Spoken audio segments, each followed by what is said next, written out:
Joe, why do sharks live in salt water? Why? Pepper water would make him sneeze. Ha ha ha.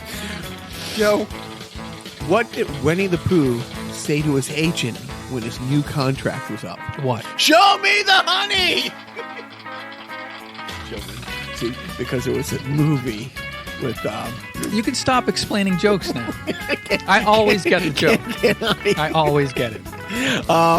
Hello, everybody. This is Jacques. Joe. And welcome to Carnival Personnel. Joe, how have you been? Okay. You? A splendid week. Absolutely splendid week. Great.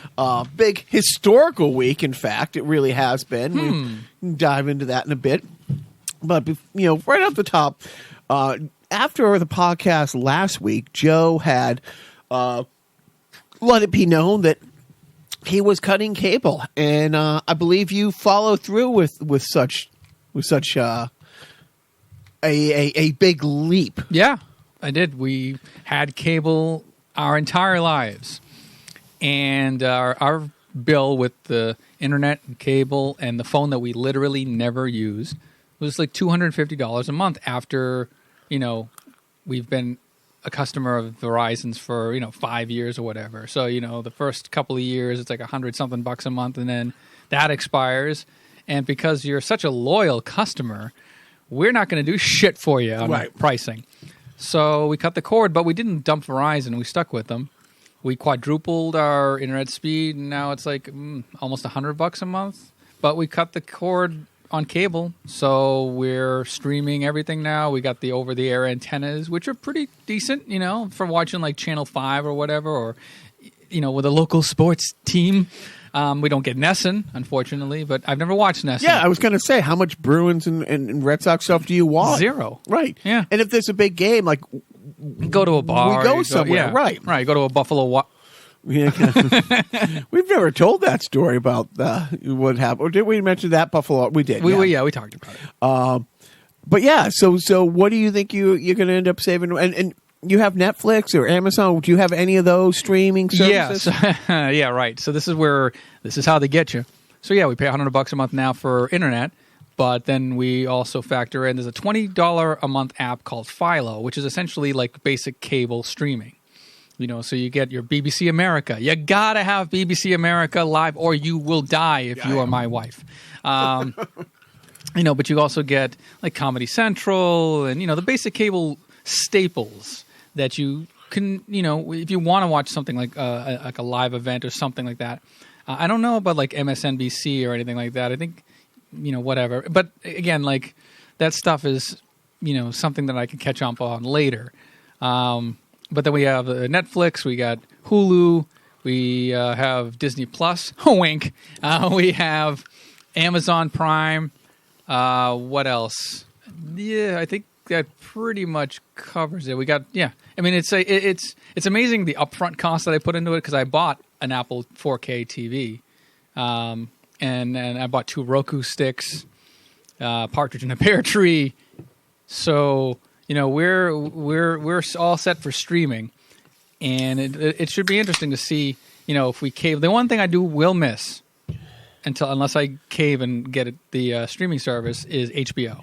Right. So HBO Max is supposed to be coming out in a few months, which is like better than HBO Now. So when Joe was saying this, and I'm going to lead into this, the Watchmen, which I've heard nothing but amazing things about.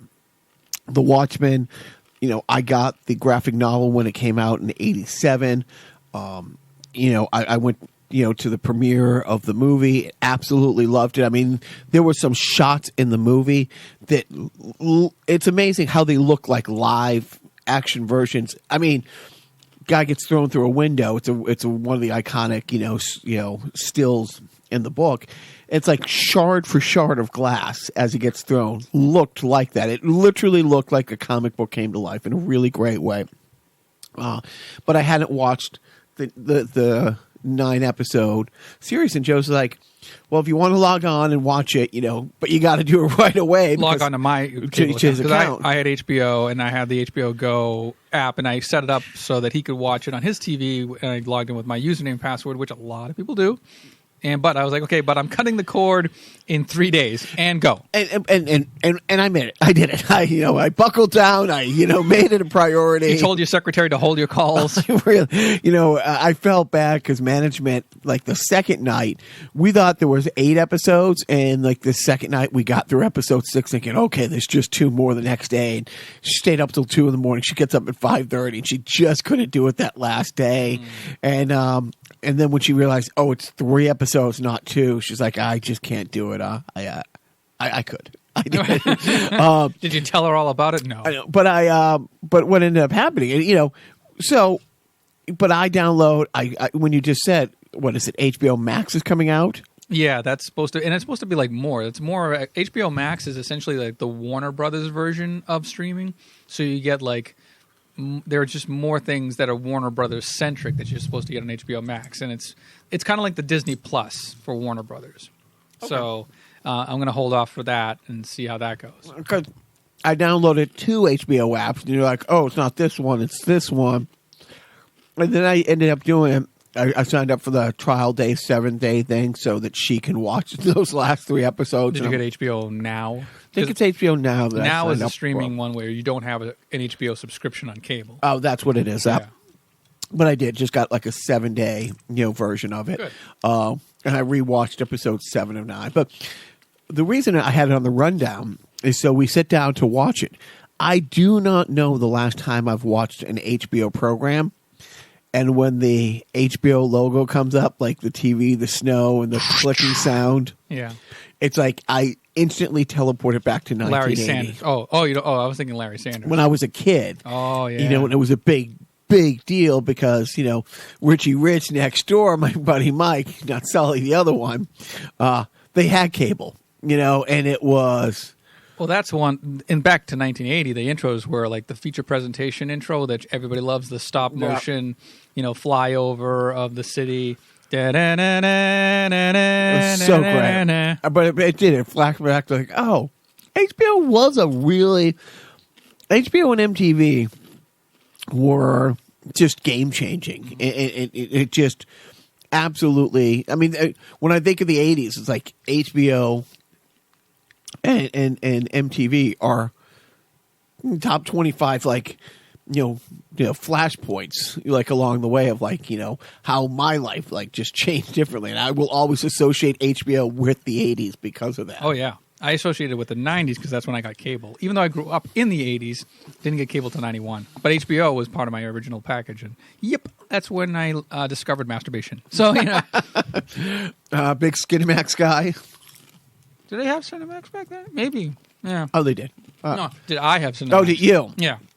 Yeah. Oh, you know what? I can't. I actually got the Playboy channel because I set up the cable package. Oh. I was 14, and my parents were much, much older, and I had to talk them into it. So I set up the cable package, and I'm on the phone with the Time Warner rep, and I'm like, oh, by the way, throw some Playboy on there. Yeah. How long? And I'm the only one with the box. How long did it take him to figure it out? I don't know. I don't think they ever did. I'll go ask my dad. Here's the shovel. Too soon. We're not good people. So who's watching The Watchmen? I am. So and I did not. I've never seen it. I know it's good. I kind of don't have a desire to see it, but whatever. I knew, like most things in life, I knew nothing about it going in. I love to not know, and I went in hearing nothing but good things, but didn't know. And as the second episode, the third episode, it's a reimagine. So the Watchmen comic came out in '87, and it took place in 1985, and it's during Nixon's 5th term. Yeah. And the movie came out in 2009, and it did really I think it did really, really well. I think it did well, but I don't know how. It wasn't like a blockbuster. Yeah, I mean, it made its money back. So I think. So we but it took place, it was a period piece back, took place back in the 80s. This is what I thought was like a reimagined Watchmen in 2019, and maybe a new team, because in the Watchmen, like there was a couple people who were in a team from the 40s, and then there was another team in the 70s, and this is 10 years after the 70s team had disbanded and masks and vigilantes are outlawed. Mm-hmm. That's the premise of the Watchmen. And so I thought that, they're putting kind of a new team together, and it's also an alternative universe because it takes place, and it's been out for months, and so this is going to be spoiler laden, but it starts in like in 1928 in Tulsa, Oklahoma.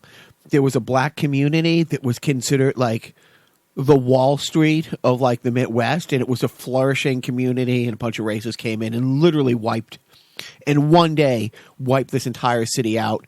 And this is the story, of Tulsa, like 90 years later, like where it is, and one person. And the first couple episodes, they made references to like one of those things where they throw a little nugget in there or a little Easter egg for a geek like me, like when they redid the Clash of the Titans, like 10 years ago. Nerd alert! And they had that little owl, the metal owl from the first one, and he's like, he sees it in the armory. He's like, "Oh, this is interesting." And one of the other guys like, "Put it down. It's too annoying." And you never see it again. But that was a little thing thrown out there for the meat of the world. They had that for Watchmen. So I thought, and it doesn't dawn on me till the third, maybe fourth episode. Oh, this is a sequel in real time. A direct sequel to the movie. Direct sequel to the movie. Well, direct sequel to 1985. Right, so they're in 1986 or whatever. No, they're in 2019. Oh, but it's in the same timeline. It's in real time, 2019, but it's like one of those people, who comes into the scene was part of the Watchmen 30 some years ago. What is it? Right, 30 almost 35 years ago. Yeah. And it's in real time, like, because he had made mention of, Mr. Manhattan's, still up there on Mars. Part of the Watchmen plot point, Dr. Manhattan goes to Mars at one point because he's done with humanity. And it's really amazing, like where they took it and how they end up like merging those two things together, and then even bridging it one generation back. They were called the Minutemen, was the 1940s version. It was the first. It was a guy named Hooded Justice, and it was funny because, well, it's not funny, but it's funny because there's a big TV show called it's not called The Watchmen, but it's a Watchmen TV show, and it's the stories of... It's the show within the show. Right, that they keep flashing back to, and it's for people from the original Minutemen group from 60 years past or 80 years past at 20s. At this point. Yeah. The 1920s, not to be confused with the now 20s. And right, and that's and then it's like, it's not till episode 4 or 5 that, and that's, or maybe it's episode 3 or 4 or 5 where Jeremy Irons, comes on. And I'm like, oh, he's a pretty big actor. I wonder what, oh my God, he's that guy. And it's the same guy 35 years later. It's like, okay, so this is a straight up, sequel. Continuation. It's kind of like, it's like the Cobra Kai is to Karate Kid. It's like, where are those characters now? And we're the same timeline. Yeah. So it's all it's kind of like Ghostbusters 2016. No, wait. It's all new people in a new story. Yeah. This is modern day Tulsa. The cops wear masks because 3 years earlier, a coordinated attack. And this is the one thing that when I first saw the show, I was a little upset because one of the big characters in the movie The Watchmen is a guy named Rorschach, whose mask is a moving... Ooh! Rorschach with an R. Oh, you're the one showing all the dirty pictures. Thank you. Thank you. And he has one of my favorite lines in movies. He gets, set up. He's in prison and he's going to get shanked. He's put a lot of people in prison and it's brutal. A guy comes up to him in the, lunch line and just goes to shake him. He deflects that, hits the guy with a tray, and while the guy's on the ground, he reaches over and grabs a flyer and dumps it. The guy's face is melting off, and he's like, let's get something straight. I'm not locked up in here with you. You are locked up in here with me. And it's just, he's a badass. He's a complete right wing. Like, he hates women, you know, because his mom was a prostitute and he got beat by the guys that used to come to, you know, spend some time with his mom. Like, you know, there's an, you know, and just the opening sequence. The opening credit sequence of the movie, The Watchmen, it tells their stories, and he's just sitting there as there's a line of people waiting to spend their 5 minutes with his mom or something like that. But he's a big reader of a newspaper called The New Frontiersman, which is the Breitbart of 1985. You know, in this storyline. So, I mean, he's not racist. He's everything. He hates liberals, he hates this, but he hates criminals more. I mean, he doesn't care if you're kidnapped a kid, you know, he's going to go after you just as much if you're black or white. So, but in this movie, the white supremacists, instead of wearing hoods, wear Rorschach masks. Here's my favorite part. This is 30 years in. So Nixon had a five term presidency. President Redford is on his 30th year. And the whole thing takes place in Tulsa.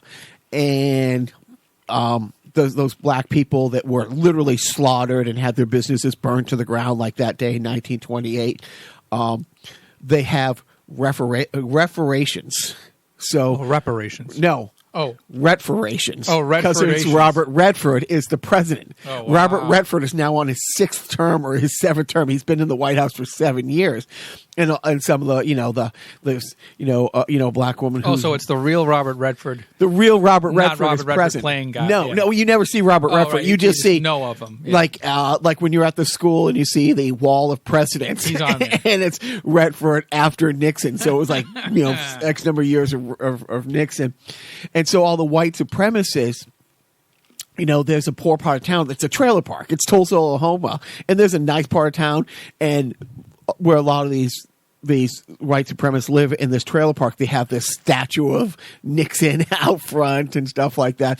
But when they wore the Rorschach masks, I'm like, wait a minute, Rorschach was a complete, conservative who hated, handouts and hated this and all these other things. But he wasn't a white supremacist, but he said that was the one thing I'm like, hey, but not enough where I'm like, yeah, the show isn't awesome. Yeah. And now, like I said, I'm watching the last 3. Well, I watched one of the last 3 with management the other day. We're going to watch the last 2 tonight. And then I went back and I'm like, hey, as soon as we're done with this, we're going to rewatch the movie. And because I'm a loser, I'm like, oh, the director's cut with 28 more minutes of film is on. So when you get home, log on to the Apple TV that we share, and you can watch. And it's good. It really holds up. It's really good. And are you disappointed that they're not going to bring it back because Damon Lindelof says I'm kind of done? And it's supposedly it ended on a perfect note. And it's like all the Watchmen fans online, including Patton Oswalt and the like, are saying that was like one of the more perfect series I've ever seen of television, and it's fine. I can deal with not having. I can 100. So it's the same thing. It's like Good Omen was really great, and Neil Gaiman wrote Good Omen, and they were true to the book. And the Amazon, I think that was an 8-episode thing we talked about a couple months ago, and all the actors said, if Neil Gaiman pens it and comes up with another story, we'd all come back, But the way it ended, it was fine. Same thing. Now, I guess HBO has basically, because they're just getting over the Game of Thrones fallout, and it's like, people cutting the cord because they watch Game of Thrones. That's why they had it. And this is something I wouldn't like after the 7-day trial thing. I'm canceling the thing because there was a couple other things I would watch, but not enough. I'm not keeping HBO because I haven't got through Miss Maisel. I haven't got through the Arrowverse stuff. Before I pay for something else, I'll get this. But it was worth, even if so before I even thought about just getting, the 7-day trials, like each episode you can buy for like $3. I'm like, that's definitely worth $10 to watch those last 3 episodes. If it doesn't come back, 100% okay with it. They left the door open. It's like, okay, we can take it this way. So you know that for a fact? Because you haven't you said. You Oh, said I saw it. Oh, I'm sorry. That's right. Yeah, management yeah, hasn't right. seen it. I'm losing my mind. So we. That was 20 minutes ago, by the way. Dude, So I I'm so forgot. sorry. We should have done. This should have been a sideshow. Maybe just cut it. I think this Let's is the make sideshow, this yeah. a sideshow. You know what? I think we've done with sideshows, and maybe just the audience has to know there will be a sideshow within a regular episode nowadays. sideshows aren't done. That's the new initiative for 2020. Dude, they're You're fun. getting double the Carnival podcast in a single episode. Well, I don't think we're here next week because I got to be a stage dad for my little both my little guys are going to play. Gotta dance.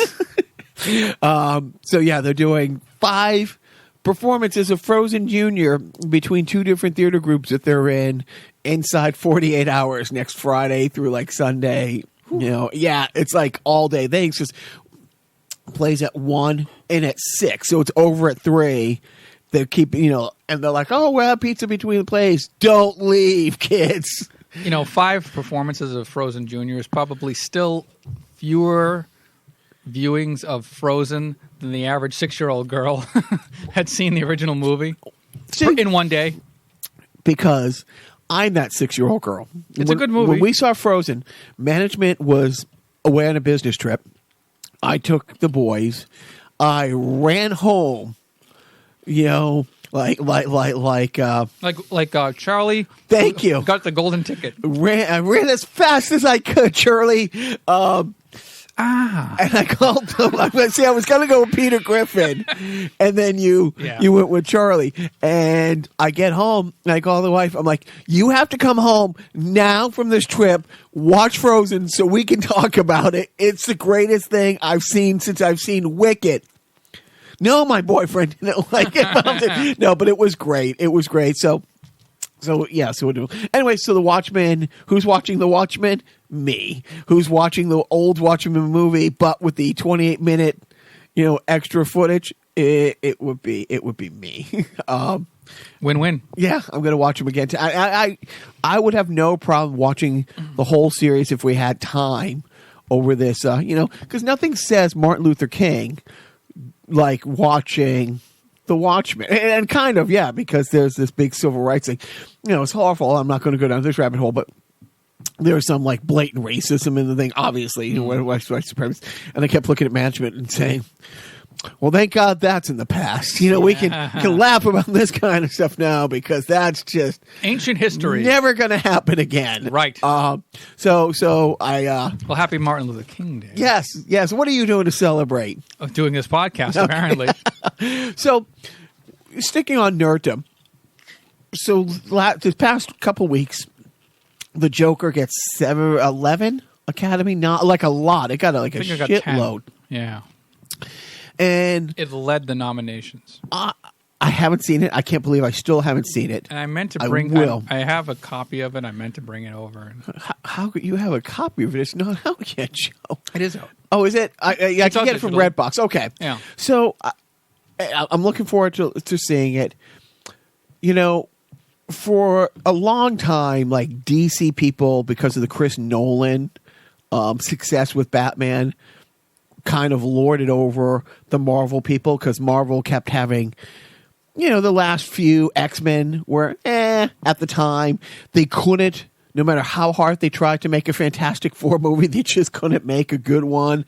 And then Marvel comes out and, the MCU does, the Avengers, their first Avengers movie had broken all these box office records. And then, a lot of Marvel people were like, well, our movies aren't as good as The Dark Knight. We didn't get a Heath Ledger Academy Award, but we made a shitload more money, and it's gone back and forth. And so now, and I think a lot of it is because, the get off my lawn, Coppola's and stuff like that saying those aren't real movies. It's like... It's not cinema. It's not, right. It's like douchebags. A lot of the DC, it's gone back and forth, and the DC people have, or the Marvel people last few years have been like, it's like, what, you're going to relaunch Batman for the 3rd time in 8 years? Oh, you guys can't get your shit. And now the DC people all over Twitter are just being douches about, it's like, 10 Academy nominations, douchebags. It's like, I literally don't get that. Like, you love Marvel so much, and no matter what DC does on TV or in the comic, it's all trash, derivative, and shitty. It's like, you guys are all living in your parents' respective basements. It's like... And by the way, you're in neither camp. Right? I'm not in either camp. Yeah, you love it all. One son's named after Nightwing, and my best friend of 14 years, my dog, was named after Loki. Before the MCU launched. I mean, I've always loved the same thing. I've one son. Middle name is Tiberius for James C. Kirk, and the one who's named after Nightwing was going to be named Luke. Just didn't think a quarter Asian kid would look like a blonde-haired, blue-eyed kid from Tatooine. But it's like, yeah, you can really like it, and to be so dug in and entrenched that you can't enjoy all the geekdom Kingdom has to offer. It's like, have I loved everything in the MCU? No. Do I think everything DC has ever put out? I'm more DC. I mean, I got 5 DC tattoos on me. But no one ever cheered more at the reveal scene in Endgame where Captain America is wielding, Thor's hammer. Mm-hmm. I mean, I don't remember a movie-going thing. Maybe when Darth Vader throws Palpatine over the balcony, in 84 and Return of the Jedi, I had that feeling, or the Natural or something like that. But literally, the absolute glee. It's honestly next to a Patriot Super Bowl victory. I don't know anything that's made me happier than that moment. And so anybody who says that isn't cinema, birth of your children. No. Yeah, I stand by what I've said. Dude, do you know how much comes out with that? I mean, there was no afterbirth when Captain America, is holding the hammer. But that's the kind of thing. And it's like, I see this go back and forth, and it will go both ways. It's like, I've unfollowed people only because it's like, dude, don't do that. Yeah, don't be douches. And speaking of Kingdom, I don't know who posted or why, but people posted, and maybe it was just released. A guy's name is David Prowse, who played Darth Vader. Oh yeah, and it's like, can you imagine if this was Darth Vader's voice? And it's not a fair thing because it was the actor through the mask. Not James Earl Jones. Not James Earl, but James Earl Jones and a sound studio with the whole breathing apparatus, right, and all of that stuff. And James Earl Jones's voice, the voice of God. Yeah, literally. When I worked on Touch by an Angel, he was the voice of God. Yeah, and then Morgan Freeman said, "Hold my beer." Yeah. Oh, it's anyway. But James Earl Jones is. So what about David Prowse? So no, we've been going around on Twitter, those clips. The clips of the natural audio of Dave Prowse acting as Darth Vader. Right, and I guess he was Darth Vader through the first 3 movies. It was pretty interesting, but it's like, yeah, when you hear the voice, you're like. And you've seen the ones where Han Solo is acting with Peter Mayhew as Chewbacca, and Peter Mayhew's audio. Right.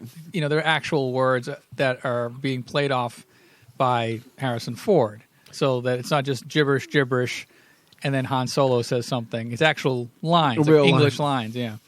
Interesting stuff. Weird, wild stuff. Yeah, I love that. I mean, remember the first week, second week, film school. Like I said, I don't want to brag, but I did go to Fitchburg State College, which is the largest state college in the town of Fitchburg. Mm-hmm. And one of the things is it's actually a university now. Is it now? So SU.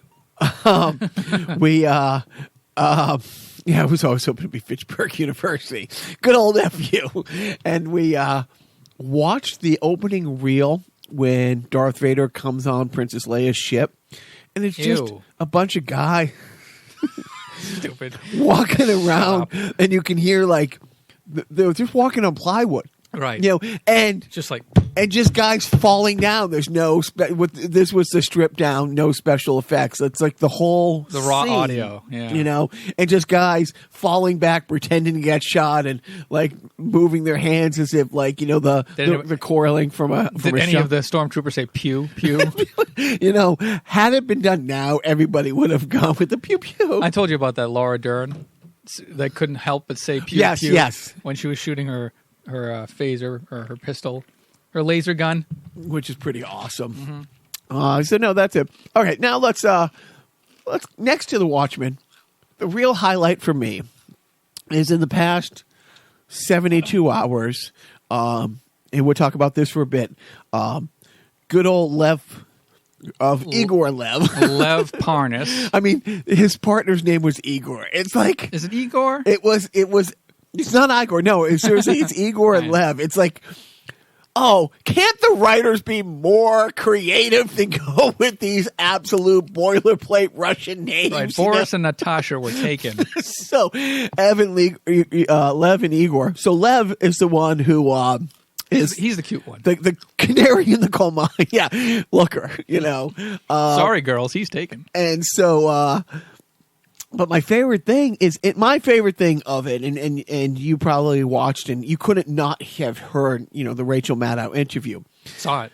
But the highlight for me was when Lev is talking about Devin Nunes being part of like the intelligence committee, questioning like Fiona Hill and all these other people.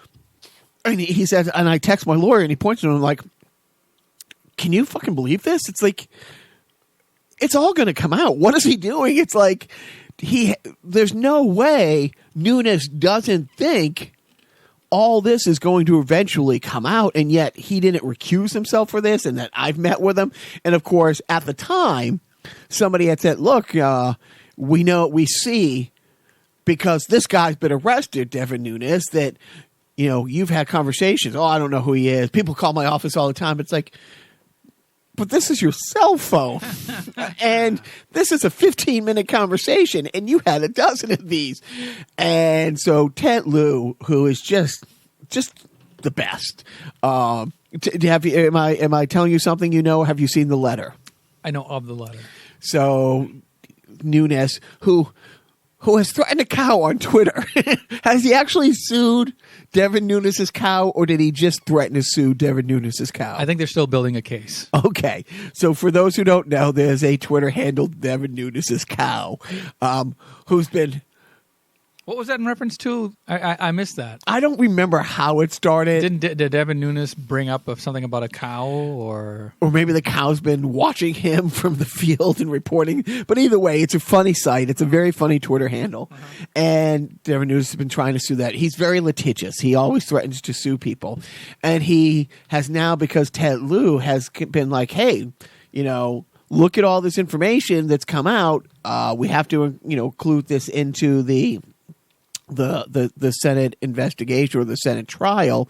And why is Devin Nunes not in handcuffs?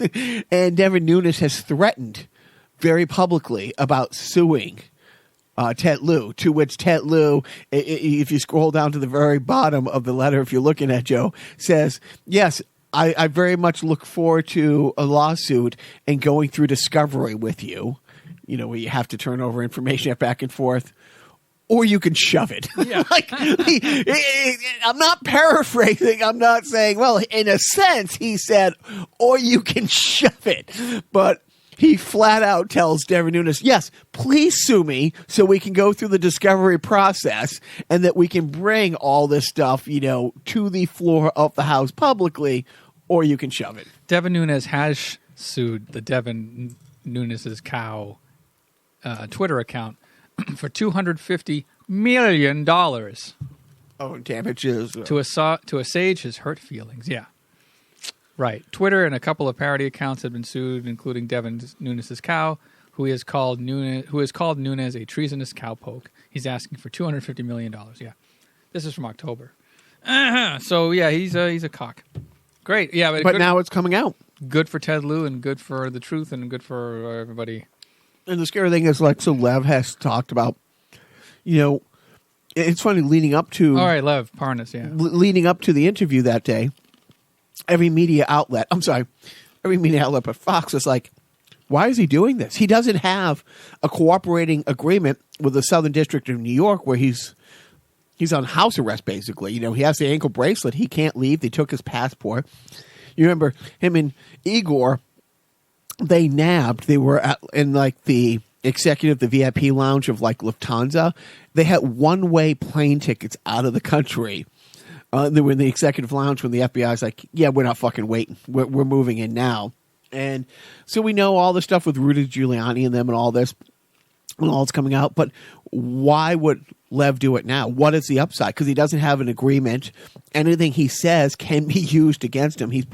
And he flat out said, yeah, he's not afraid of the prosecuting in New York. He's not afraid of going to prison. He's afraid of William Barr and making all of this stuff go away and burying the information like he did the Mueller report. And Lev knows he's going to be doing serious time. You know, not a slap on the wrist, you know, like that. The Russian spy, what did she get? 3 months, 6 months or something like that.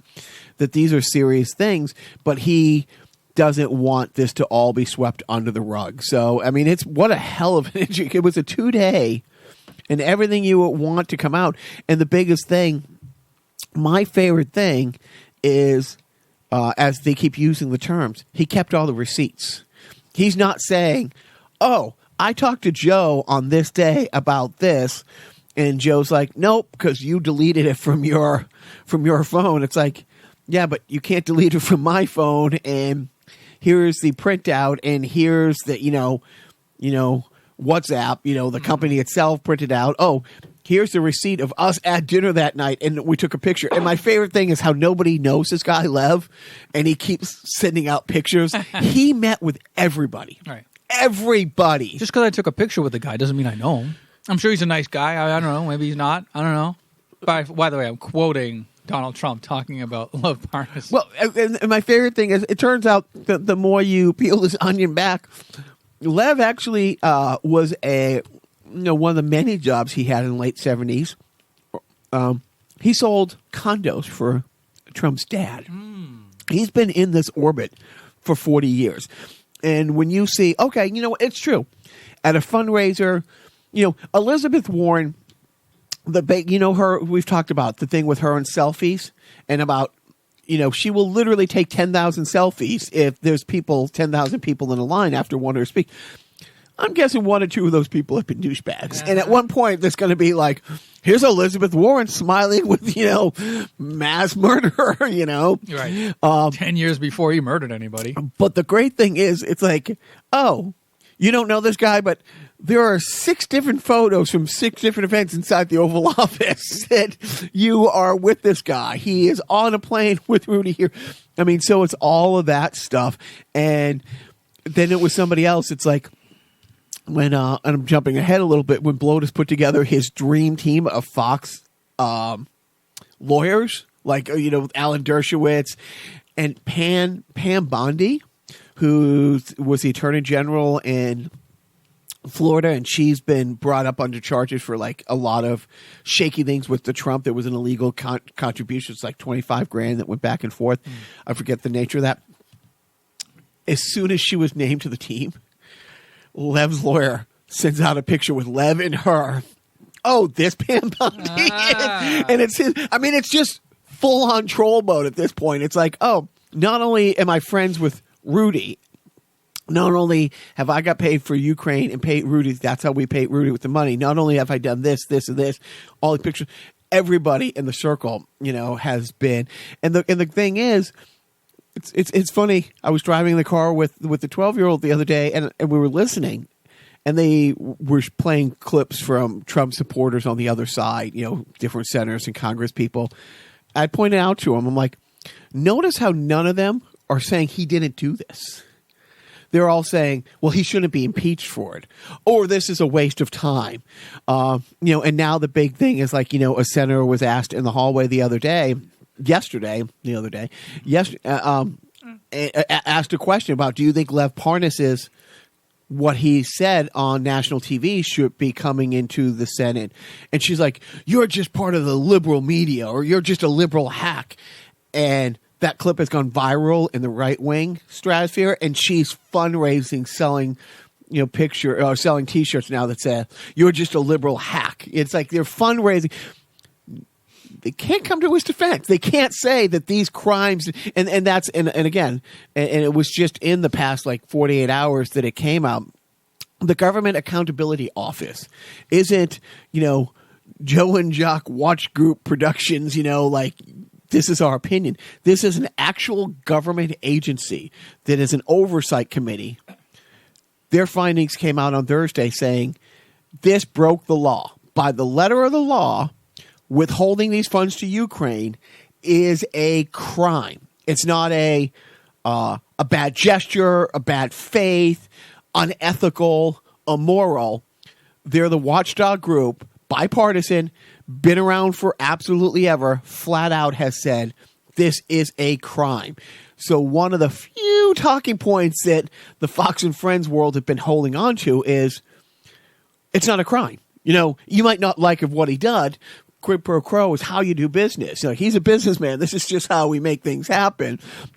But it's not a crime. Yeah, well, it's fun fact. It's now officially a crime. What are you looking at your watch for? Where are you going? I'm not looking at my watch. I was looking at my dick. Which actually is shaped like a watch. So you got me. Ironically, you know that. And so speaking of the Dream Team, Ken Starr, and again, like all these clips are going around about Susan Collins, who was part of the Clinton hearing, saying it's really important for us to see all the witnesses. It's important for all these depositions, all this stuff. Now saying, no, I don't think we need it, which is Ken Starr, who literally marched a dozen, Monica Lewinsky boyfriends, literally ex-boyfriends, through the mud on this, and all these other people, call it 28, 29 witnesses in it. He's been saying, but the greatest thing when he was named on the team, I want to make sure I get the quote right.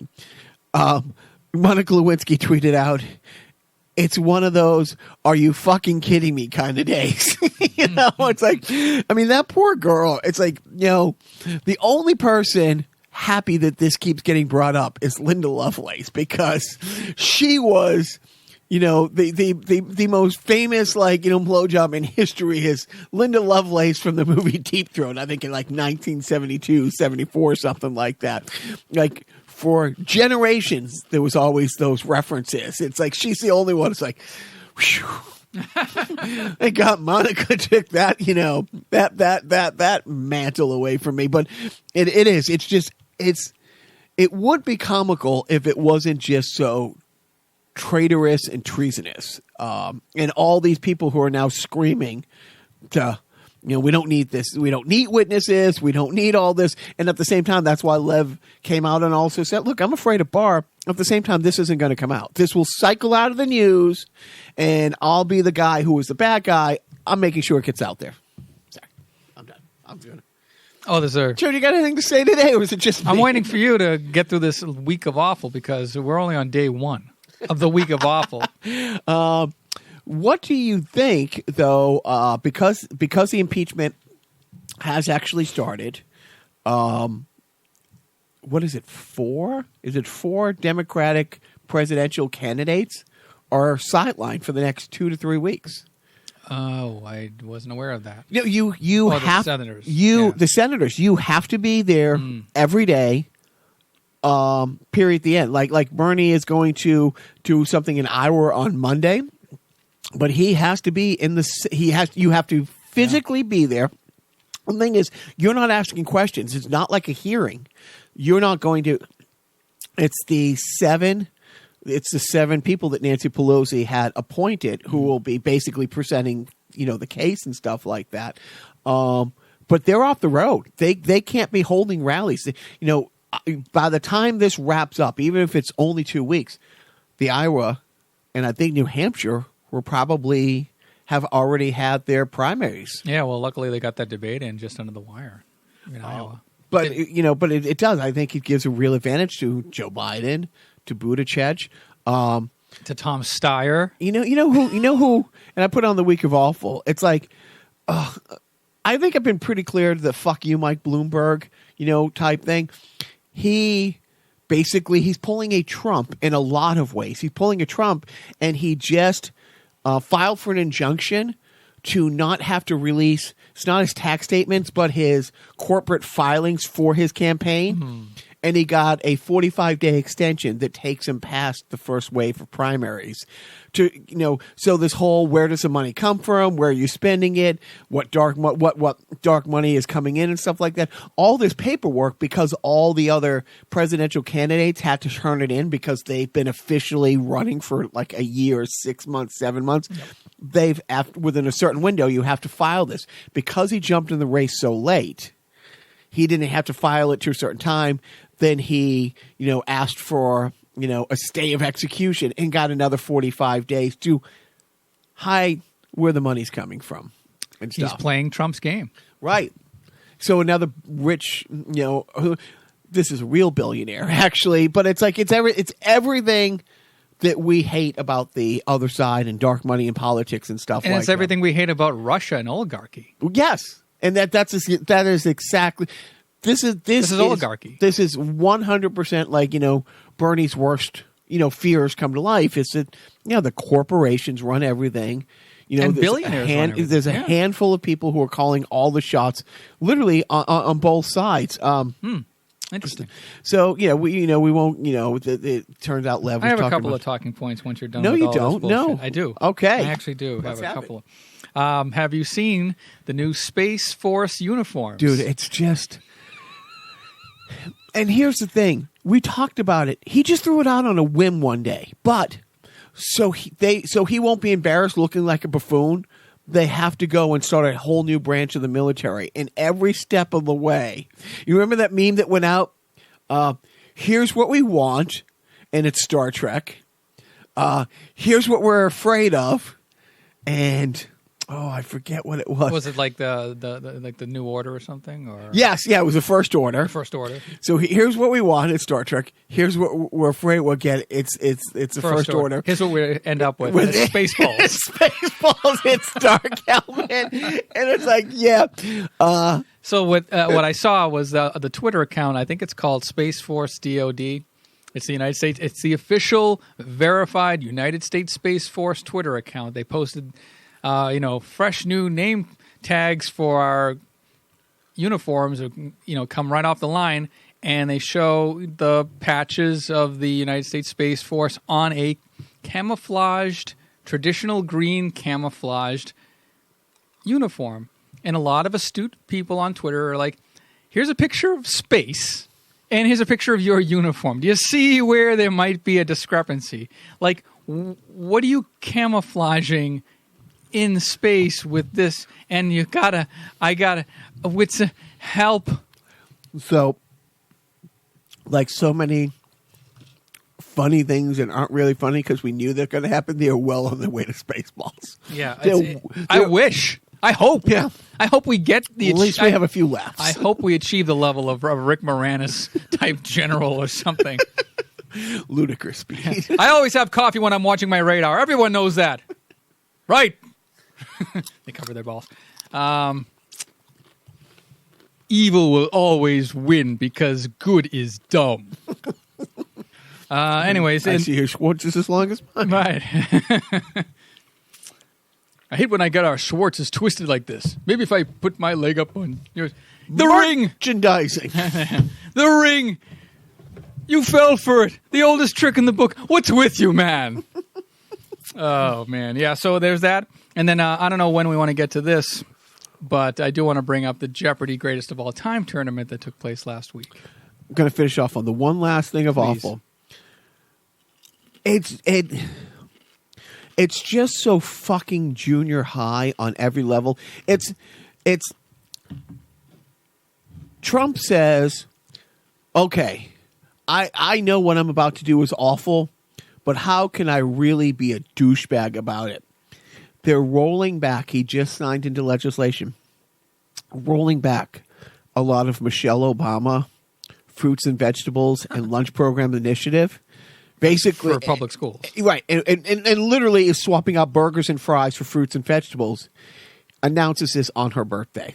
It's like, okay. What a cunt. Right. Like, yeah, what I'm doing is harmful to children, but let's make sure I'm a real douchebag about it.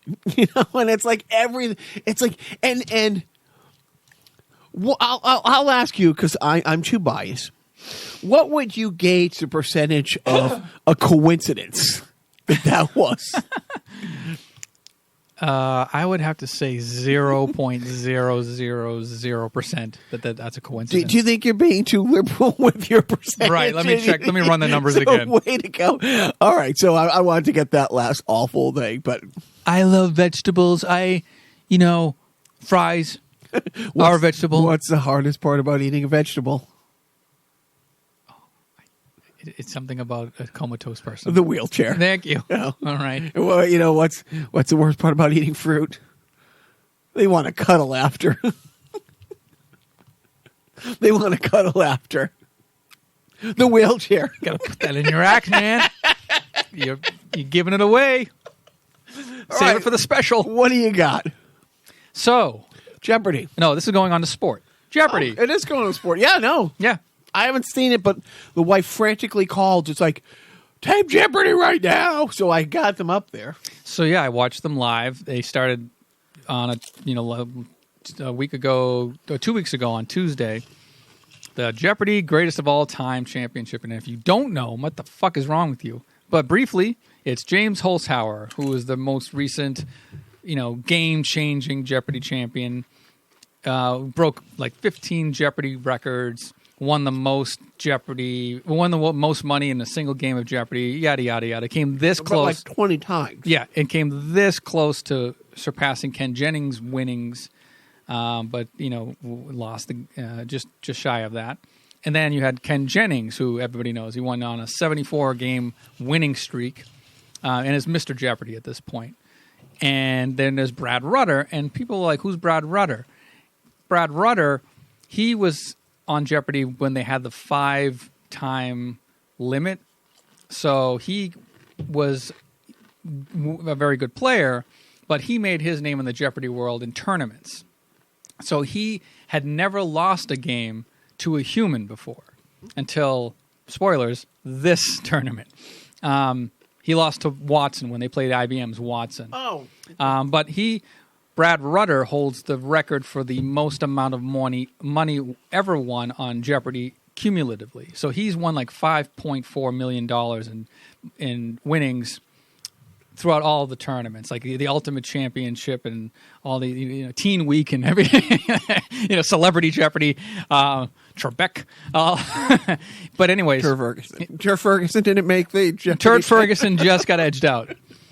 But it was supposed to be a best of 7. So the structure was they were hour-long episodes, 2 games per episode, and they played for points, same amounts on the board. But whoever won cumulatively, they added the totals of the final Jeopardy winnings in both games in one night, and whoever made the most amount of points won that match. And the winner of 3 matches gets $1 million. So, Ken Jennings won the first night, and he won the second night. And James Holzhauer won the third night. And, again, if you don't want to know this, spoilers. By the way, there's 4 people listening. I think we can stop saying spoilers, Dude. There's more than 4. Okay. But it was supposed to, I think, I follow a Twitter account called Buzzer Blog, who has inside info on the scheduling for all these things. And these were taped, about a month in advance or something. I think originally ABC had this scheduled for a Tuesday through Friday. Originally.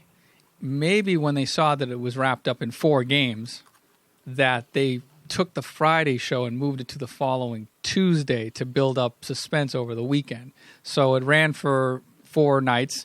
Jennings won the $1 million. He won 3 games out of the 4. And it was really good, a really good tournament. It was there are thoughts about who really is the greatest of all time. I mean, honestly, Ken Jennings technically is the greatest Jeopardy champion of all time because he won the fucking tournament and he knew most of the answers and he got in on the buzzer. But they're all playing James Holzhauer's game. They're not going down the list 24, 200, 400, 600. Right. They're playing bounce around the board. They're playing the game that James Holzhauer brought to the show. So in order to beat James, you have to play like James.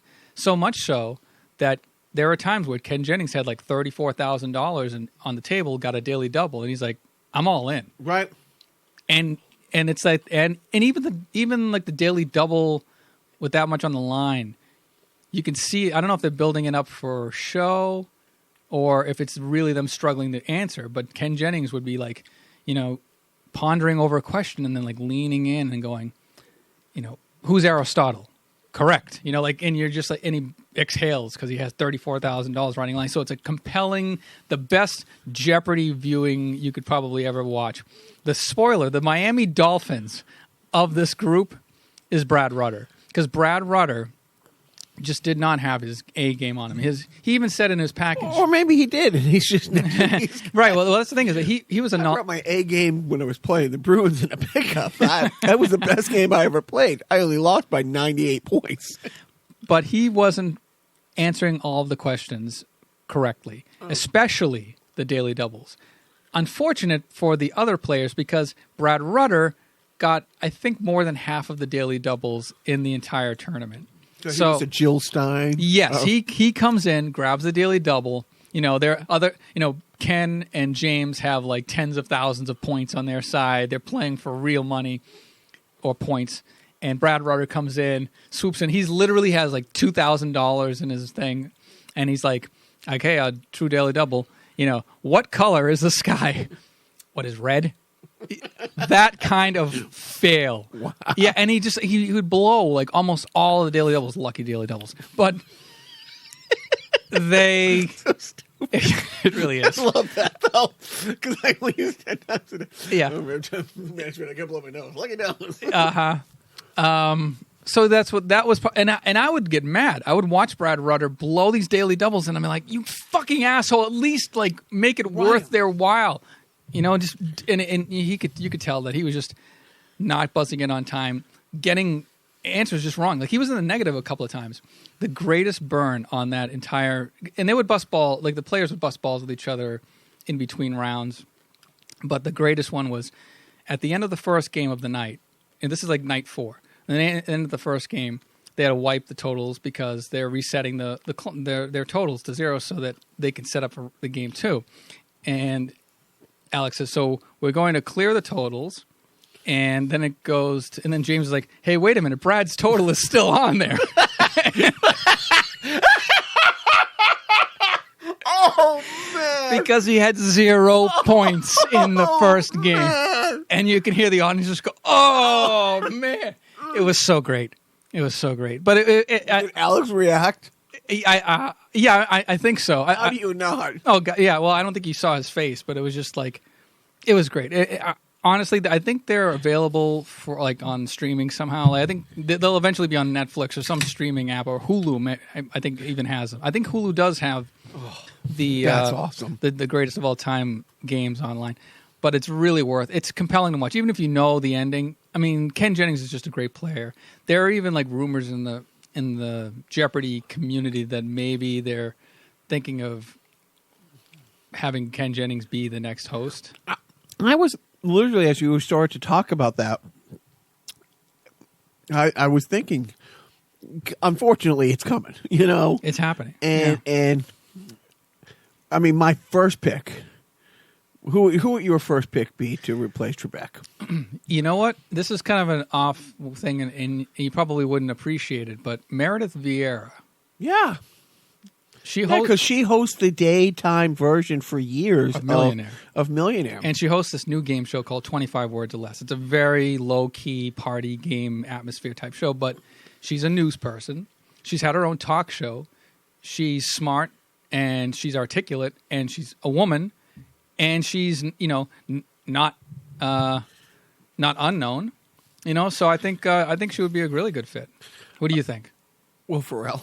Yeah, just comes in, and for the next few years, that would be so insulting. Would it?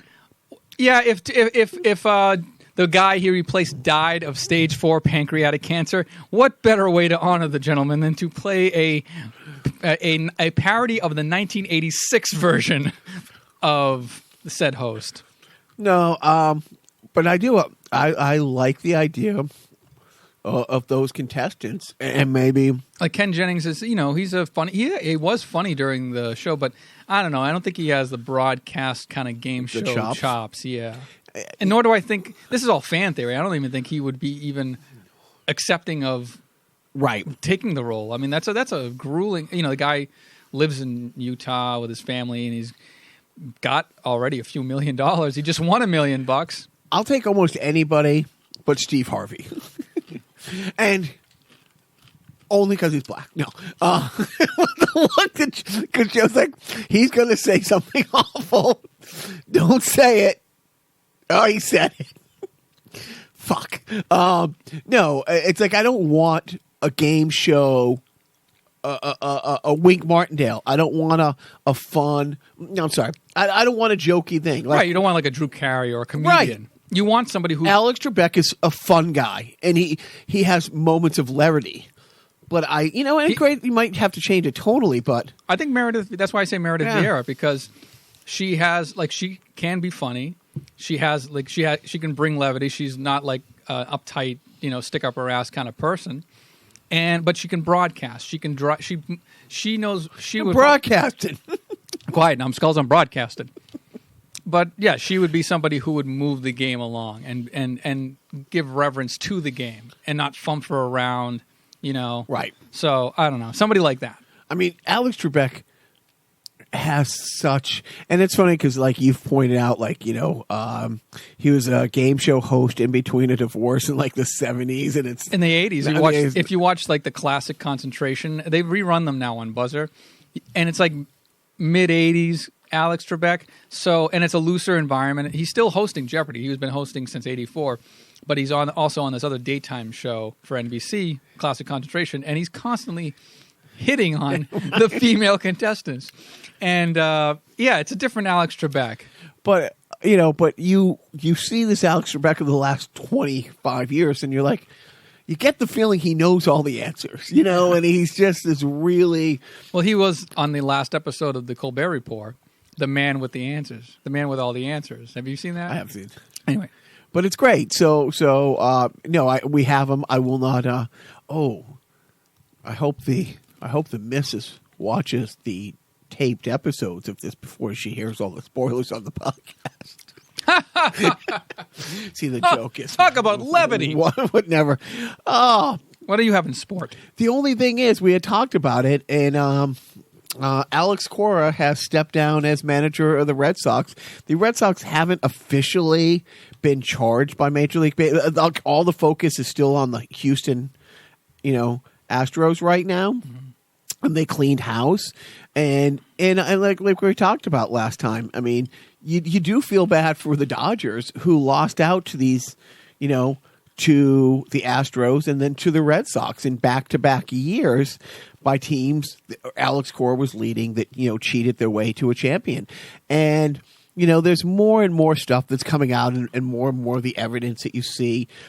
And how quickly we are as Boston fans to accept that a Latino manager could be cheating versus the years and years of Bill Belichick being accused. It's like, well, no, he's just playing the game better. Well, no, the thing with Belichick is most of the time, honestly, and we've talked about this so many times, Bill Belichick truly is like Pop Warner, the actual guy Pop Warner. And I think It's Just a Life did a special on Pop Warner maybe 3 years ago. Biff, I'm sorry I mentioned Bill Belichick. Go on. And but Pop Warner and Bill Belichick truly come from the school of thought is there's nothing in the rule book that says an elephant can't pitch. And most of the stuff that Bill Belichick has been accused of, it wasn't in the rule. It didn't say you couldn't do this. It also said you could do this under these circumstances. If it's a Monday Night Football game played in an NFC stadium on a game under 40 degrees, you can do that. And he knows every obscure rule. But things like with Spygate, it was 100% not a cheating thing as much as it was an arrogant thing. We taped from here last year. Fuck you, we're going to tape from here this year. No, you're not. Same thing with, the deflated balls or whatever. So many of the things that you went down. No, it's not a racist thing with that at all. It's like, in fact, again, I'm just busting. No, I know, but like management, who doesn't give a shit about sports, couldn't name one player on the Red Sox. I guarantee you. But with the whole Puerto Rico thing and the hurricane and how Alex Cora was so vocal about getting them help, so giving of his time and resources and encouraging others, not going to the White House and making it clearly about this instead of saying, well, we're not going, I disagree, I'm going to, no, I'm not going because Puerto Rico needed his help and he didn't give it. He threw paper towels at people. Fuck him. But what a 3-point it was range a nice arc. He literally hit that from downtown. But it is. It's coming. You know what I mean? He's going to get fired. He's going to, whatever you're going to do it. So he got out of the way. And he's out of baseball. He's out. Well, has to be. Yeah. But that's the thing. It's like the manager of, the manager and the GM of the Astros got, suspended by baseball and then got fired the next day by the team. But Alex Cora's like, yeah, I'll just bow out now. And it's like, they're a couple weeks away from spring training started. So instead of dragging it out, instead of going the next 2 weeks, going the month or whatever, and having it loom over the team's head. But like I said, I do feel bad for Dodger fans. They got screwed. They really did. Here's my question to you, and people are now starting to ask this question. Why do the players get a free pass? Well, it's not exactly over now, is it? I mean, you're talking about all the players that were complicit? They benefited for it. It's like, they devised a way to steal signals and signal the players to they know. And unless a player said, what they did, I guess, yeah, I mean, it's all within the world of baseball because none of what they did was illegal. It was immoral, but it was not illegal, I guess it's really up to baseball and the key, like the man, who was it? Mike, who was the guy that actually started the whistleblower? Was it Mike Fires? Right. It was the pitching coach who got let go. Yeah. And it was like, I think he came out and said, "Look, I'll give back my ring. I'll give back my money. Like, I'll give back my World Series money. Like I want to wash my hands of this and kind of make atonements of it." But again, it's not like, I guess you kind of have to. Right, I would guess it would come down to the commissioner to say that everybody on the Astros is complicit. Every single person, like if one person, if there's one person, then it's the entire team. Well, I mean, it's like with the Black Sox scandal, Shoeless Joe Jackson took the money from the gamblers. Mm-hmm. His batting average was higher than it was. I mean, he was the MVP of the season. He went out there. It's like he knew what was going on with the rest of the team, but where baseball is really an individual game and stuff like that, Shoeless Joe Jackson was banned for life for baseball. But every metric to say he was going all out to win was there. Flawless fielding percentage, like slugging percentage was up, batting average was up. I mean, he literally was the MVP of that series. Well, the pressure was off. He knew he was going to win. No, they knew they were going to lose. Right. Well, whatever you want to say. But, right. So here's my thing. If there was a player who had said, don't tell me. Baseball, a lot of really good born again Christians, from the South who play Major League Baseball. Maybe one of those God-fearing people said, you know what? Cheating's wrong. When I go up to bat, don't tell me what the signals are. Don't whatever the Don't bang on the garbage can. Don't bang on the garbage can if it's an inside. No, just let me. But otherwise, yeah, all the players. I think I heard actually that the Houston Astros are now going to start a new touring group of Stomp. The coming stylings of Joseph Lorenko, everybody. The pride of Somerville, Massachusetts. Oh, thank you. Give my social security number while you're he lives at. Biff knows where you live. He's been to your house. Right. We've already talked. No, but it's like, and here's the thing. It's like, I want to be shocked. I want to be outraged. I want to be sad. It's like, it is sad, and it's not just sad because I have a lot of friends who are Red Sox fans. It's not just sad because I was once a Red Sox fan. I mean, I looked up, at the TV at the gym the other day and saw, they're talking to, Jason Varitek, who's my all-time favorite Red Sox. I'm like, well, that'd be neat if he, came on board. I'm not going to watch a game, right. But, hey, maybe they make the World Series legitimately. I'll dig out my old Varitek jersey and wear it, during that. It's one of my favorite moments in sports. You can't go to a bar in Boston without seeing the famous 2003 Alex Rodriguez Jason Varitek fight where that's when he was running to first base. I was motioning the slap. No, he when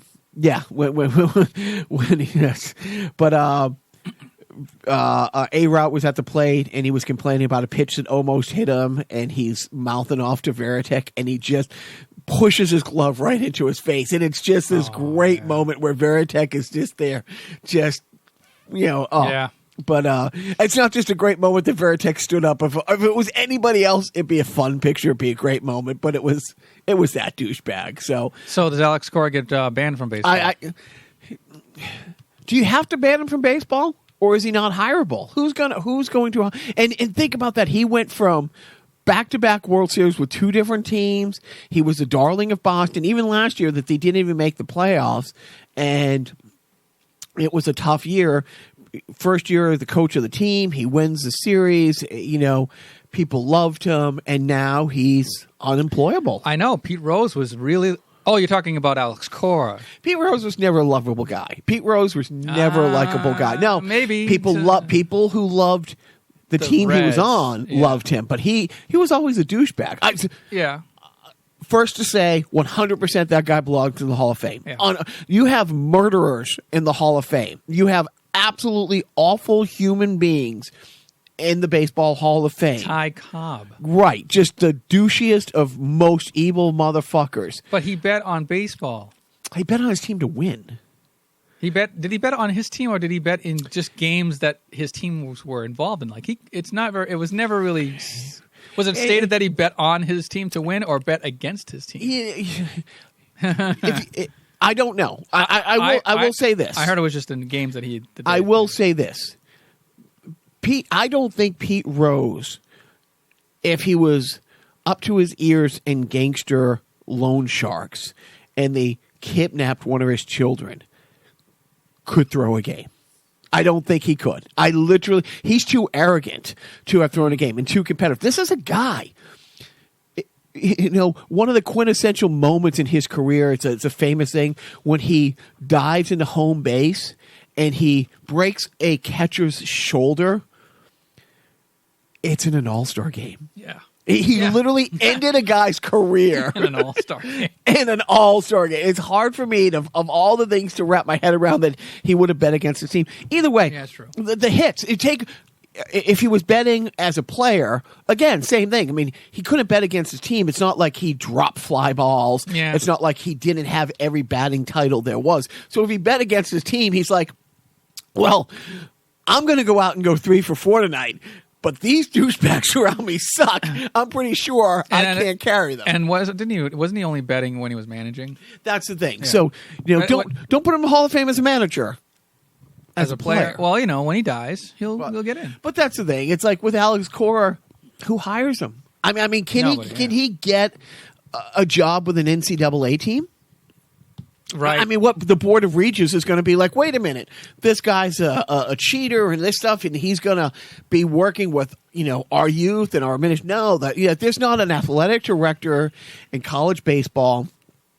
He could get a job in the independent leagues as a manager, but going from making a few $1 million a year, managing the Boston Red Sox to a World Series, to spring ball and yeah, it could be one of those things where time passes and he comes back and who knows, but right, I don't know, but that's just one of the things that comes up. And by the way, Cora has yet to be.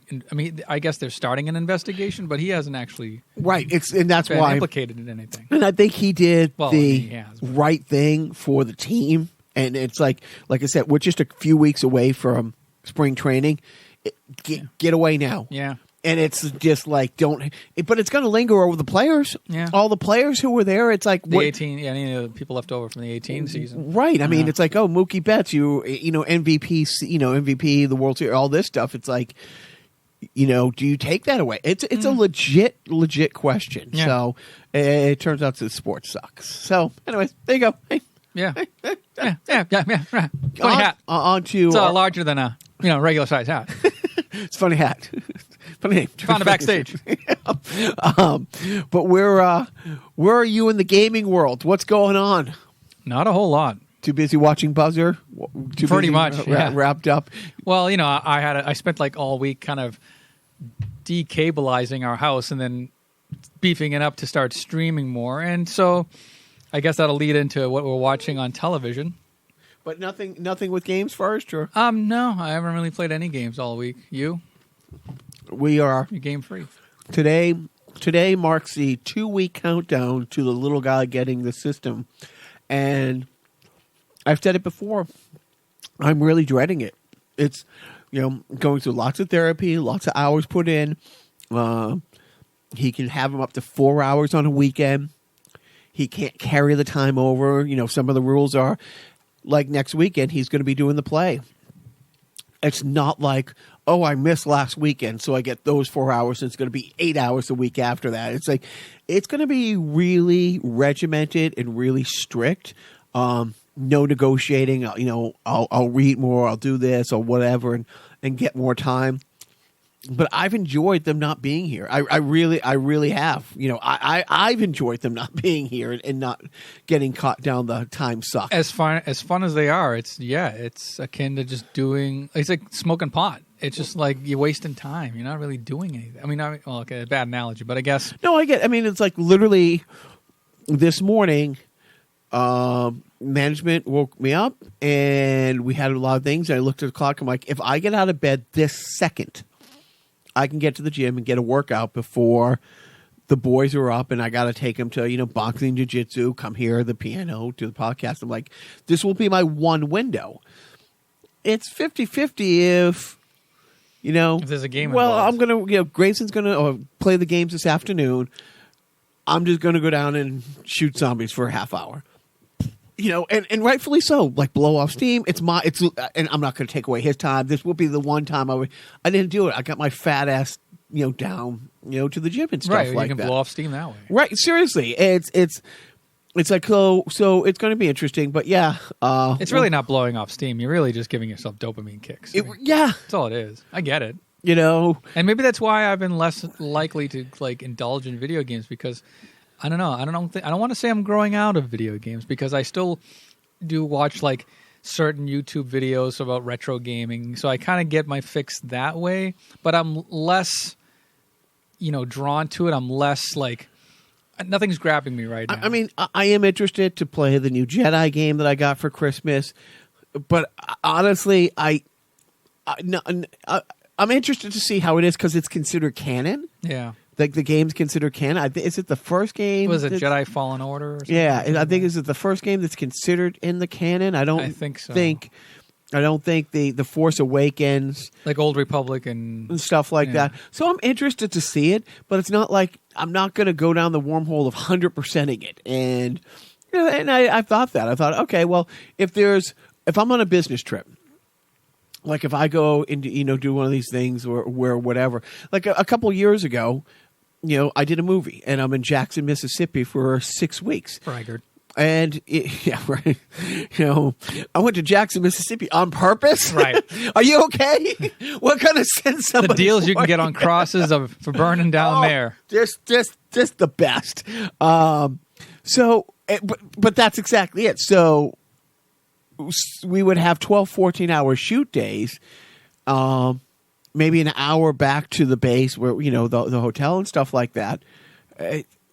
You got to kill time. I would just I'm not going out drinking with, a lot of the people in the crew, would go bar hopping and stuff like that. I physically couldn't do it. I couldn't work a 12, 14-hour day. And then, it would flip. There was union rules where you can only work so many hours. We would flip, shoot days, 3 days in a row and then shoot nights. And you would have a 14-hour window off. And some of the people, a large group of the crew got in the car and went down to New Orleans where there's casinos.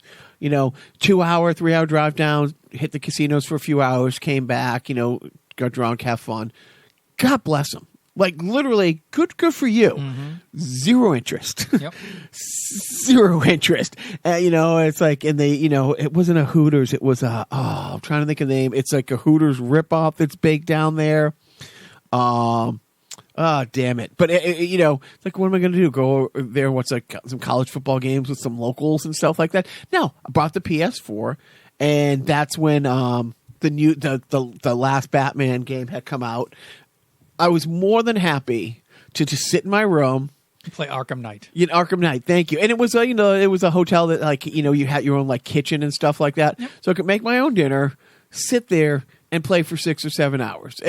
Under those circumstances, I would love to do that. I would bring all the Resident Evils and see if I can beat them all. And maybe that's maybe that'll be your approach to playing video games in the future. Like, that's what I think. Make events out of it. Like, okay, a big game like Resident Evil 3 is coming out. Right. And, like you said, the new Jedi game. Stuff that really piques your interest that, like, isn't just sort of like I'm playing the same Resident Evil over and over and over and over and over and over again just to fill time in my vastly pointless life. I mean, the one game that I would want to play, I would really like to play Beat Saber. Is that a motion game? Yeah, it's you. Is it an Xbox Connect game? Or it's. I think they have it on the other platforms too. But it's definitely a virtual reality game where you got lightsabers and it's basically like guitar. From what I've seen, because they play it on like different talk shows. They play it on like the Colbert Report or it's a rhythm. They have people in there. It's almost like a Guitar Hero, but you have two lightsabers, and you have like a red lightsaber and a blue one, and these different shapes come at you, and it's like it's not like you can just hit them with the right, so you have to cross hands and high low, and you see the people do it, and like they're sweating like stuck pigs after, but it's lightsabers, but it's like you'd have to buy the whole system to do it. It's like I'm not going out and spending $400, so. Every now and then I could sneak downstairs for an hour here or there and stuff like that. But I will. I haven't missed the games, as much as I thought. I've been more productive, but we'll see. So that's my whole gaming thing. Yeah. So like I said, I've been streaming a lot the past week, and I've been I think I mentioned. Did I mention last week that I finished The Office on Netflix? Good. You feel good about that? I do. Did you like the ending? I finished. Yeah. Yes. It was very nice. It was very. It was poignant, and it was nice. The 2 lines of dialogue that Steve Carell had were perfect. So that was satisfying. And then, you know what? I kind of held off watching the 9th season for about a week after I had binged like the first 8 seasons because I thought the 9th season wasn't going to be as good or whatever. But no, it was fine. Great. Yeah, it was really good. And so I said, you know what? Let me see what this Good Place is all about. Oh. So I'm watching The Good Place. How far along are you? I'm partway through the 3rd season. Okay, so you got through season 1? Yeah. Well, you know what? I watched it with my wife. And with who? My wife. Great success. Gash Gamish. I watched it with her, and she saw the end of it, and she goes, "Oh, this is No Exit." And she's like, I'm like, what? It's like, yeah, it's like this existential play that was written in 1944. I'm sure Michael Schur, who created it, was inspired by this. We're going to circle back to that fucker. Right, Michael Schur. So, yeah, spoilers. If you hadn't seen The Good Place, sorry. But I don't want to get too spoilery, though. But essentially, No Exit is about 3 people who are in this room, and they can't get out, and they're basically torturing themselves and torturing each other, and then they realize that they're in their own version of hell, and that's essentially what the first season of Good Place turns out to be. Did you see it coming? No, not really. I mean, at the end where you realize that they're not in heaven, right? At all. Did you see it? They're not in the good place. Right. Did you at all have any idea that Ted Danson wasn't? That he was that he's actually a demon from hell. Yeah. How did none? They did. No, there was no hints. Holy forking shirt balls. There was no hints. And Mindy St. Clair, is that her who lives in the neutral place? Right. Oh gosh. Do you have any cocaine? Right. No. Because last time you said you were going to bring some cocaine, and if you have some, it'd be really good. Okay, I'm going to go masturbate. We're kind of now we're talking in sort of like quoting a line from the movie. It's all like inside stuff now. But The Good Place is good. It's a good show, and I'm kind of glad I'm doing what The Good Place. What I sort of did with Breaking Bad is I got in, started binging that show right before like the last season started airing live. So I'm kind of doing that now because the last season is going to air live this upcoming spring or something. Or is it already on? We watched the first 9 episodes. If you listen to the podcast. Oh, yeah. Is it? So they haven't finished it. We have them all. No, there's like 4 more to go. Oh. I think there's 13 episodes a season. We watched episode 8, and I think 9 and 10 are on our TV. And management and I said, okay, we'll get through the next month, and then we'll binge like the last 6 episodes because I hate the waiting for next week thing. I'm not programmed for that anymore. Yeah. We'll talk about. So The Good Place. The Good Place is airing new episodes now on NBC, and that's it. Okay, I thought because I didn't realize that. I thought they were wrapping up at like the end of May or something like that. Gosh, I hope not, but no. So 4 seasons.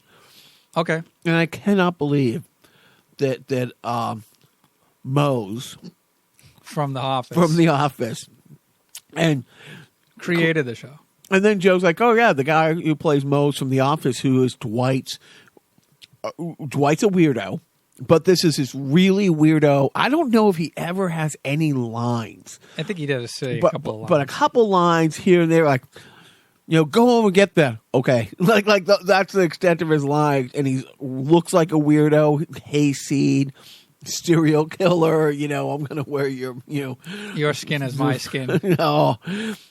It turns out that he's probably the most successful person in television in the last 20 years. I'd say the last 10 years. Because he created The Good Place, but I don't know if he created Parks and Recs. Did he create Parks and Recs? Created Parks and Recs. Yeah. He's like executive producer on Brooklyn Nine-Nine. He was creator of that.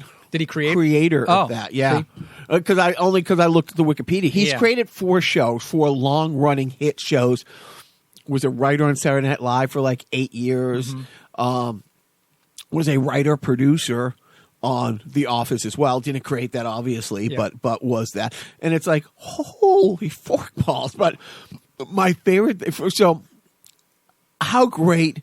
I mean, what character isn't great? But I absolutely love Jason. Oh, absolutely. Yeah. He's an interesting guy.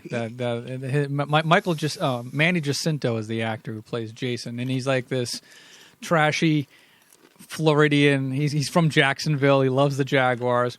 I like though because the series starts with the Jaguars were a shitty team, and then in season 3, there's something that happens where I guess the demons that like Michael, who is Ted Danson's character, who oversees the fake good place that he created for these 4 people. I'm stammering here, but Jacksonville became like a better team, and they incorporated that into like the fabric of the show. It's like you've screwed up Earth so bad that Jacksonville is now a good team. They're kind of good, and they maybe make the playoffs, and they might... That's God, or the judge talking to him. It's like... Maya Rudolph. Yeah, the whole butterfly effect. You don't think you changed anything, but Jacksonville... my favorite moment in the show so far is when they go through the montage of having to reset everything. Oh, right. Because no matter how hard these demons try, Chidi and Evelyn still hook up with each other, and every time they do, they all get better. Everybody around them get Eleanor, thank you. Yeah. They all get better, but they always figure it out. And sometimes, like, they figure it out really quick. Like, there's one thing where he resets and he's in the office and he just explains the whole thing. He looks up and he's dictating his plan into a reel-to-reel on his desk for some reason. And as he's dictating it, at the beginning, the premise is that he brings in Eleanor, played by Kristen Bell. As the first person that he introduces to the good place. And then one of the redos, we're really, like, if you don't know the show, you don't know what we're talking about. He's standing there, and he's like, damn it!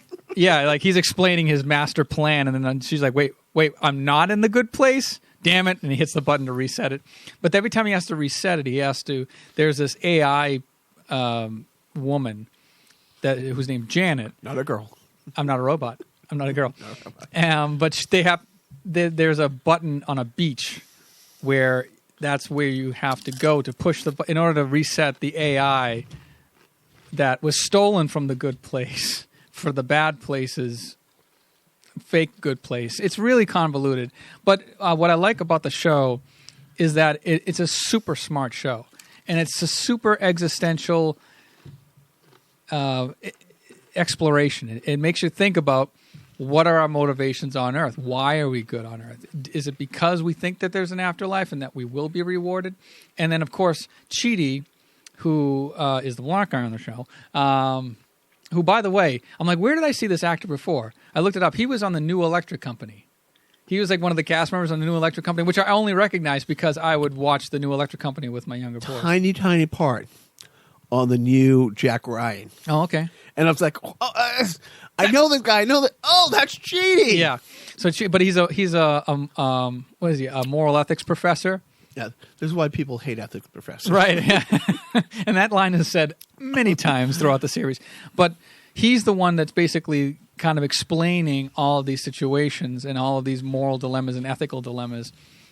But it's the whole fabric of the show. It's just, A, is there an afterlife? B, if there wasn't an afterlife, how would we go about living our lives? Is it worth being good on Earth if there is no reward for it at the end?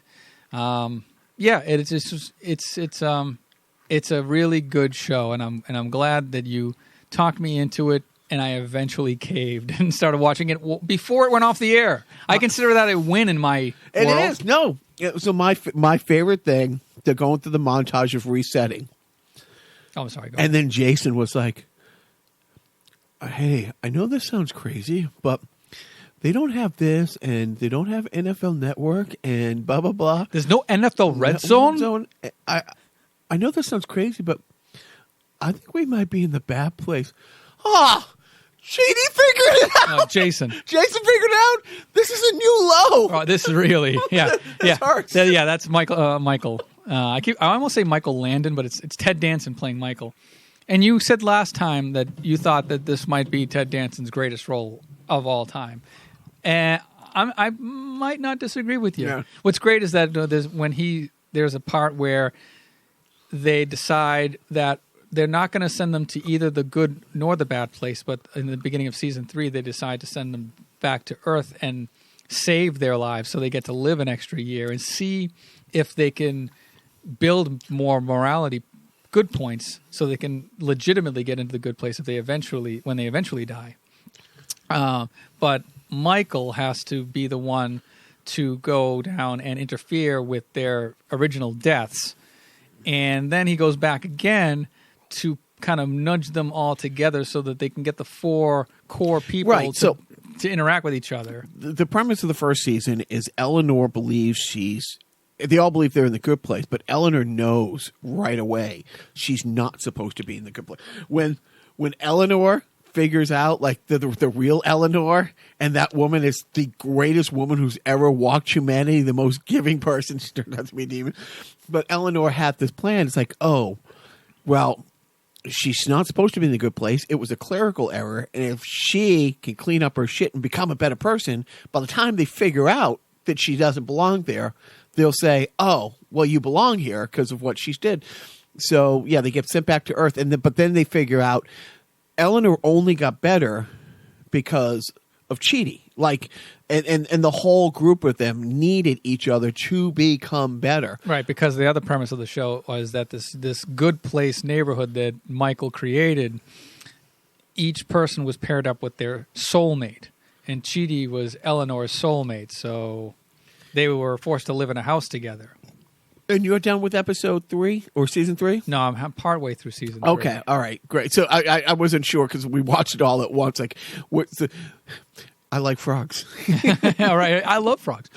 That's Michael O'Malley, by the way. He's great. Yeah. And Jeff. Maya Rudolph. Yeah, Maya Rudolph's great. Does fantastic. Does she say anything that isn't awesome? No. And it's like for a godlike character to be, I got to go watch some NCS. That Mark Harmon is. Yeah, NCIS. But then I turned to my wife and I go, who binge watches NCIS, right? Am I right? See, my wife. Apparently, your wife and the Lord. Right, and the judge on The Good Place.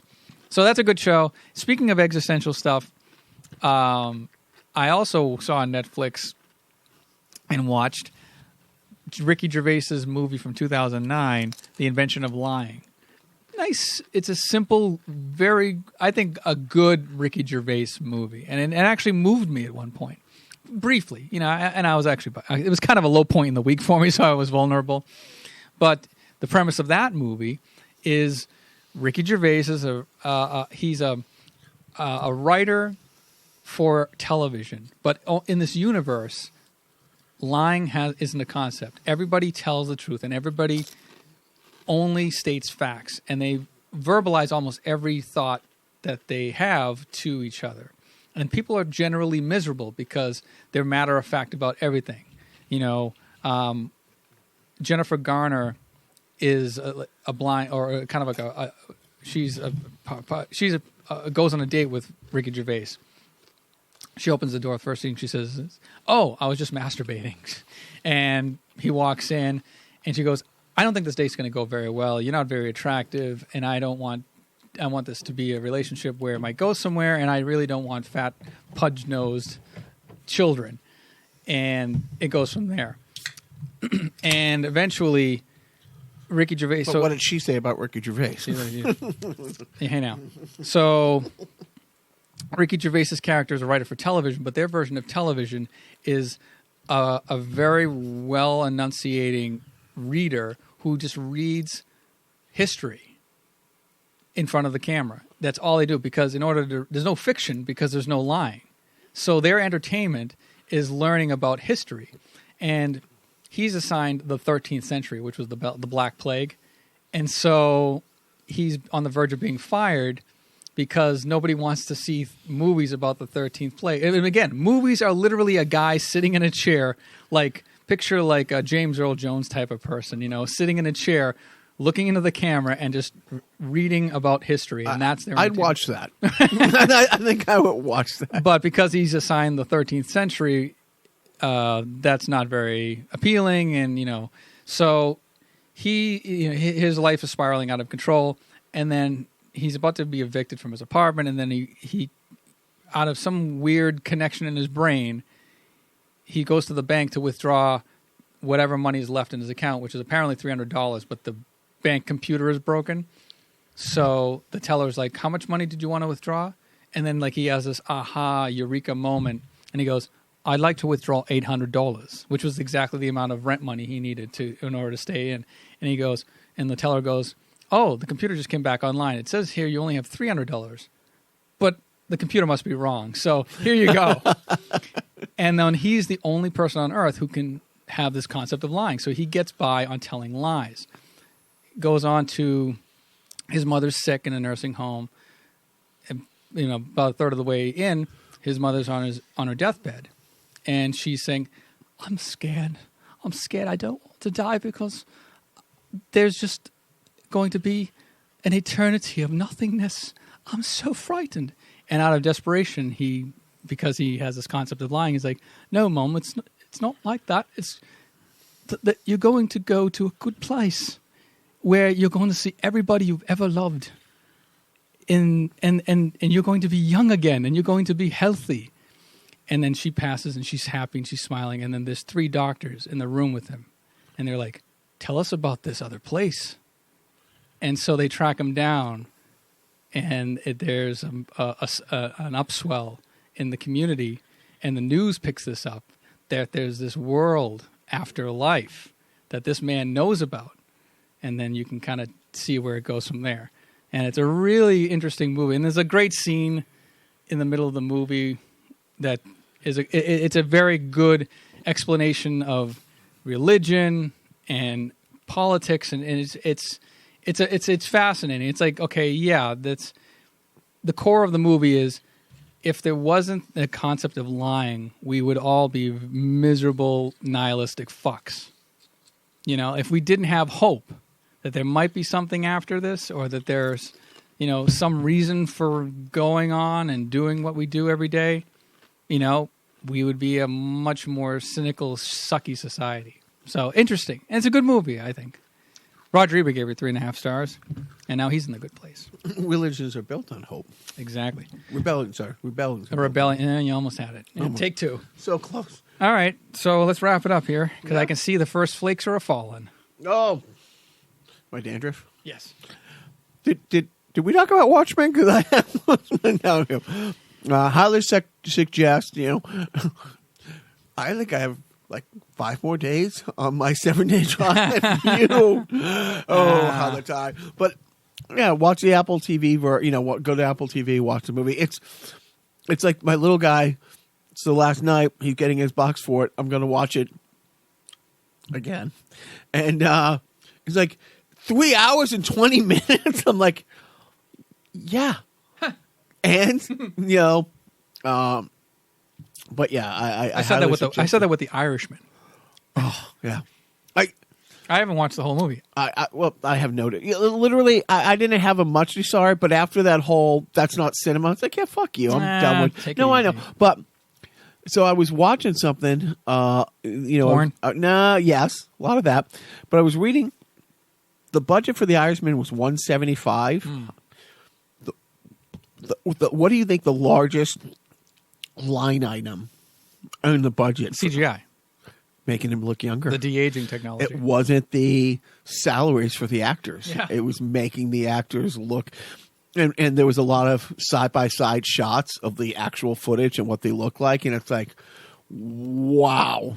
But the same thing is, in the same breath, they're walking around like old men. Like, you can't make a young-looking Robert De Niro or an old Robert De Niro walk like a young Robert De Niro. So you see these fresh-faced, 30-something versions of Robert De Niro hunched over and kind of, sauntering ever so gingerly across the street, going, wait a minute. Yeah, no, I just, it's not my favorite genre of movie, so I really wasn't into it. That it's like 3 hours long. I could watch Goodfellas until I'm dead. See, I can't watch it again. I can never watch Goodfellas again. Oh my god! It's to this day. As soon as you mention Goodfellas, like it's like a great like rock album to me. It gives me a visceral the anxiety I have you mentioning. Like I said, management loves watching movies with me, right? Especially if she's seen the movie and watching my reaction, how I react to things, like especially uncomfortable things or something like that. Right. My anxiety. As soon as you said Goodfellas, I think of the helicopter chase and him driving, and just literally, it's not my blood boiling like I'm mad, but my body like right now on my back has this visceral. I got to get my hat. It's my lucky hat. I never fly without it. Oh, I just. No, right over there. No, just turn your right in there. No, I gotta go, Jimmy. No, you just go in there. I did on Twitter a couple weeks ago. I was responding to something about the Irishman and Coppola's bashing of the MCU, and I'm like, well, I'm glad that I said because of his career and stuff like that, because of Scorsese or Coppola. Oh, Scorsese. I'm like because of but thank goodness that because I had said at one point, goodness, the guy who had directed Godfather 3 hasn't weighed in on what a good movie is, because it's like shut the fork up. Too good. I'm glad you're watching The Good Place now. Now I'm more excited. Yeah, it's like we gotta get hooked up with Sullivan, because he knows how to rip every show, because. Or you know what? Come over here and let's binge watch, because I will rewatch the first 9 episodes of The Good Place when you're ready to do it, because it's great. I love the show. I also with Watchmen. It's like If they do another season, great, but I'm really happy where it ended. And I don't know what's going to happen with The Good Place, but I can say, yeah, I'm good if they come close to wrapping up season 4 like they did season 3 and where everything is and stuff like that. Yeah, I'm okay there being an ending to some shows. I like that too. I don't like shows that go on way past their prime. No, do I get really upset when I think that Robert Downey Jr.'s Iron Man is dead? I mean, he's not coming back. I mean, that's should I say spoiler? I mean, it's only been 6, but it's like I'm glad the MCU's going on, but I'm really great where they wrapped up Captain America, where they wrapped up. Stories were meant to have a beginning, a middle, and an end. Thor's story is going to go on, and there's other stories that will continue. There's prequels, there's sequels, and stuff like that. But as far as the Avengers that we knew and loved for 10 years, I think they told that story. I think it had Captain America obviously had a happy ending, and Iron Man had the ending he had to have. I think, so to speak. But yeah, so I'm good with things wrapping up. Especially like I'm talking about episodic television where, you don't, The Office went on a little too long, but it still wrapped up nicely. Yeah. It wasn't like, the James Spader, just skip past that. But it wasn't, there was moments in the James Spader thing. There was moments with the revolving, like Idris Elba and other things like that. But the first few seasons, if it had ended after 4 seasons, it would have been fine. Mm-hmm. The original Office was 1 season, and it was like, I think it was only like 33 minutes of actual airtime because their seasons are so short, and that was a great series. So, yeah, less is more. And I wish we could say the same about our podcast. Maybe we could take a page out of their playbooks and next time not do an hour and 45 minutes of nonsense. But hey, listen to it sped up. Or don't listen at all. Don't listen at all. Our sales and marketing. That's why you're not. That's another thing in the invention of lying is that they watch commercials and like one of the bus ads for Pepsi is when they don't have Coke. So I would check that out if you like. I think you'd like it. I think you'd enjoy it. There's no real anxious moments in it, so I think it's Jacques approved. Do you have a parenting tip, my friend? Yeah, parenting, eh? Good times. You? Little guy has built a fort in the living room out of cardboard moving boxes, and it's pretty intensive. It's pretty great. He put Christmas lights on the inside and all these things, and he did most of it by himself. And there was a lot of money spent on tape and clothespins, a lot of money, like $5. It kept him busy and encouraged creativity. Encourage them to, do something that's not screen driven. He had a lot of fun doing that. He took pride in it, and it got him out of my hair for several hours, and he has slept in it. So encourage him to build forts, and then tell him, go to your fort. Go, hey, it's like so you find something that really interests them, that takes them out of the room so you can watch The Watchmen because it's not really appropriate for a 9-year-old. I'd say take it one step further. Give him a little action figure that he can build a fort for. So you can just have a fort within a fort. That's so meta. That's pretty good. Like that, I'll do that now. That's my parenting tip. Yay! So we won't be here. I don't see a way to do it next weekend. So somehow try to I don't know. You're at a loss at the concept of the hour and 46-minute mark. Yeah, you've taken the. Yeah, I think I'm at a loss too. I think I bailed on that contagious. Sentence. I know. Fuck. Well, that's it, folks. So thanks for listening, friend. Be sure to share us on Facebook. The evil corporation that ruined democracy. Oh. That's how we broadcast our shit. I mean, how are we not taken down for propaganda? I actually wanted to say that, but just recently, and here's one of the new talking points that is going around, and Facebook came right out and said this. Like the CEO of Facebook wrote a letter saying, I'm a liberal, and part of me doesn't want them to be able to post they were asked if they were going to monitor people blatantly lying. And they said no, because if they pull ads that are blatantly lying, it will irreparably hurt one side. So it's not fair to make that side stop running ads, to not be able to let them run ads. And I broke it down. I was, again, talking to my 12-year-old about this. I'm like, what he's saying is Trump can't stop lying. He cannot put an ad online that isn't lying. So if they say, hey, we're not going to let you run ads full of lies, essentially we're saying we're not going to let you run ads. So it's not fair to him, because he can't stop lying, to not let him run ads. So instead of saying, why don't you run ads that are truthful? They're truthful, because if he does run ads that are truthful, well, the economy is really great. And thank goodness I inherited a really good economy from the previous president. He cannot. There's no accomplishments that he can cling to. Well, I mean, think about it. A truthful Trump ad will be, vote for Trump because you can't vote for Hitler. Okay, you win.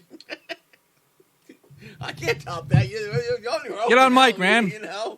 Anyway, so that's the podcast. Thanks for listening. Carnival Personnel on Facebook. You Facebook, you fucking assholes, man. You fucking killing us, man, with you fucking I don't know where I'm going with this. I just want to end here. I just want to end it all. I mean the podcast, not my own life. What are you talking about? That's crazy talk. What is it hot in here? I don't know. I think it is. Actually, you know what? That heater has been going for about 3 hours strong. Plus my takes. Yeah. Oh God, man. I don't know. I should come in here with some sort of like an asbestos lined suit to protect myself from all the hot takes. That's enough of me yammering. So see you in 2 weeks. When we'll be giving you our take on how the Super Bowl went, right? The Super Bowl of football. Never mind. Don't forget to